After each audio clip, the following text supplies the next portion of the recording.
Good morning and welcome to the DFS Army YouTube channel. I'm Razzle11. You can find me on X at Razzle11Grinds.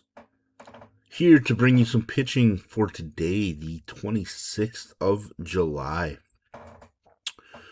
It is Sunday and we do have a 12-game main slate ahead of us today.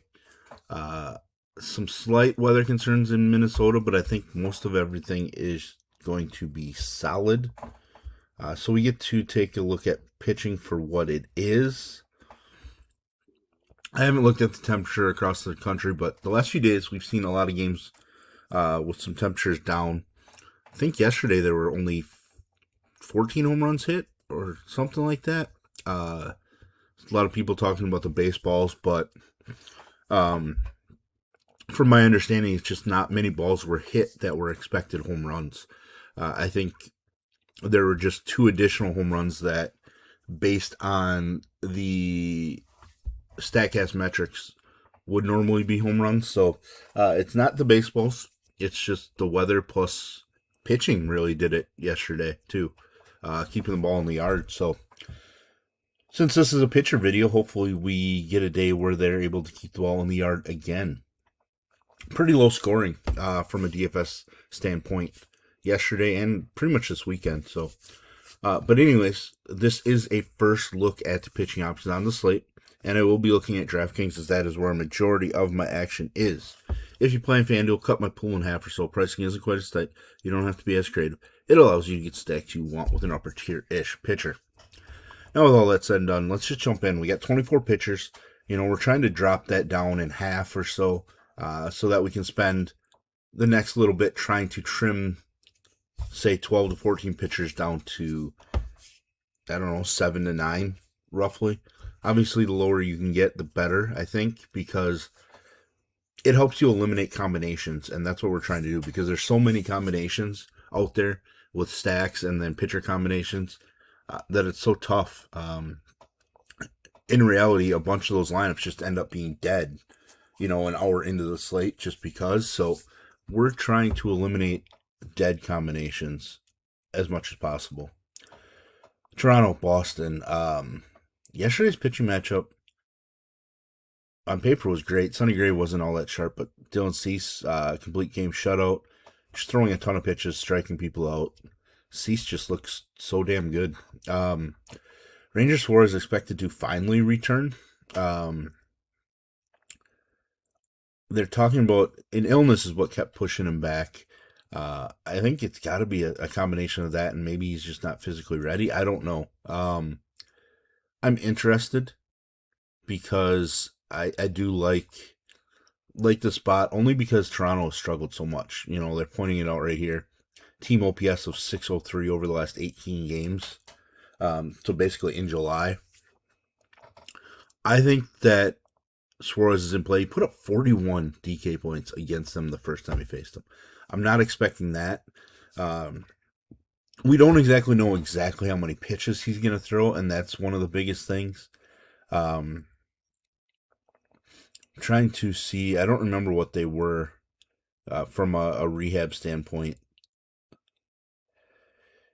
But we're going to have to figure that out, and hopefully some of those numbers come out as the morning progresses. But for now, he's somebody I want to utilize. Kevin Gausman has not looked all that great for a little bit. Decent start against the Mets here, but 3+ runs allowed in 5 of his last 6, 7 of his last 8 or 9. I kind of missed the real Kevin Gausman. Just 1 strikeout last time out. Obviously, it was against Tampa Bay. They don't strike out at all, so that's an issue. He's worse on the road too. I don't know what his career numbers are against some of the Boston guys, so it's something I want to look into. But Gausman might be one of those guys that I just fade. That's a inexpensive option. It is kind of tough because I don't think today's pitching slate's anywhere near as strong as yesterday's was. So it is tough to eliminate a top-tier name, but I do think Gausman might be somebody I pass on, even though, Dylan Cease just absolutely dominated this lineup. Arizona, Washington. Neither pitcher's going to make it for me. Cole Drake looked solid in his debut, but this is a guy that had an ERA nearly 7, I think it was 6.98, I believe, 6.92 in the minors. I just don't really expect that to continue. Washington just traded Curtis Mead. I mean, I would have traded him too, based on getting Connolly early from the Red Sox. They did bring out Brady House, who was one of their best two hitters against left-handed pitching early in the season. So I feel like it's probably just a wash in the matchup. So it's tough to not like the Washington Bats. Miles Mikolas, I'm just not playing him, especially on a 12-game slate. I mean, sure, he did this against Seattle at one point, but that came with just 3 strikeouts as well. There's not a ton of K upside. Arizona doesn't strike out as much as you'd think, so easy game to pass on pitching. Atlanta and Baltimore, Shane Baz. Excuse me. Over his last 10 has been much stronger than, earlier in the season, which definitely good to see. K numbers aren't as strong as I would have thought coming into the season, but they are better when at home. ERA is best at home, but some of the underlying numbers say that he probably should allow a few more runs at home, just allowing a lot more base runners, so that's kind of an issue.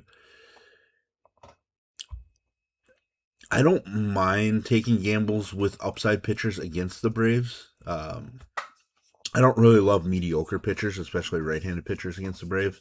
I think we can utilize Shane Baz. 2 starts against Kansas City, he struck out 9. That shows the upside. A month ago, he struck out 9 against Seattle. Struck out 9 against Tampa Bay, who doesn't strike out at all. That one's probably a little motivated because he was traded from Tampa Bay, but basically looks like he's going to strike out 6 or fewer, and if he does go over 6, he's going to approach 10. I don't mind sprinkling him in on this particular slate. If the pitching was stronger on the slate, I probably would look to pass. Reynaldo Lopez on the other side hasn't looked good the last 2. Just in the 80s for pitch count each of his last 3 starts. I am going to probably play him because I've just been picking on Baltimore. They've had enough struggles in July that I think he's viable. He's worse on the road, which does worry me. I kind of want to dig in a little bit more, but I think I'm going to play Lopez. But he's at least somebody who's on the borderline of my pool. Cubs, Pirates. Jameson Taillon taking on, obviously, the team that I believe Pittsburgh drafted him. I know he came up through them. He's been really bad. His first start back was 6 days ago, and he struggled. 6 strikeouts is pretty strong, but just struggling. I don't think I'm using him against Pittsburgh. They had a couple home runs against him 2 months ago now. Probably just not a spot. He's given up 5 home runs to Pittsburgh in 11 innings this season. It feels like a decent spot for some Pittsburgh bats. On the other side, you get Braxton Ashcraft coming off of an atrocious start against the Yankees. He's given up 8 home runs over his last 4 starts. That's a pretty big issue. Only one of those 4 came at home, so that's probably decent. He is much better when pitching at home. 2 pretty solid starts against the Cubs, averaging 22 fantasy points per, so he went for, 20 and 25, roughly. 20 and 24. I think I'm going to mix in some Ashcraft. Skeen struck out a ton, then kind of hit a wall, and then the bullpen just absolutely fell apart. So I think some people might just see the late game Cubs, might be a little more afraid. I think I'm using Ashcraft. I definitely like him more than Kevin Gausman in that similar price point range. Kansas City and Detroit. Framber Valdez, after his implosion start against the Cubs when the wind was blowing in, like everything just seemed to line up perfectly, and then he just fell off a cliff. Has gone negative in 2 out of his last 3, but then 2 out of the last 5 he's gone for 28 plus. He used to be the model of consistency with Houston a few years ago, and then I don't know, this version of him showed up. He is pitching at home. Kansas City is without Bobby Witt. I am gonna, famous last words, rely on Framber Valdez today. He only struck out 1 the first time he faced him. If he can increase that strikeout number to even 4 or 5 and maybe pick up a win, we're looking at, 23 or 24 fantasy points, and I think that's pretty solid on this particular slate. Avila coming off a really strong start against San Francisco. I like that return. I'm going to debate him. I'm just not sure I'm going to get there. He pitched in relief against Detroit once this season. He is stronger on the road, which is really nice to see. So some of the things I look into, maybe he's somebody I'm interested in on this slate. Maybe I play him over Reynaldo Lopez, to be honest, as my main cheap guy. I don't really force cheap guys in just because they're cheap. So Walker Buehler versus, is it Jansen Junk? It is Jansen Junk. I'm not going to Walker Buehler. I've played this game before.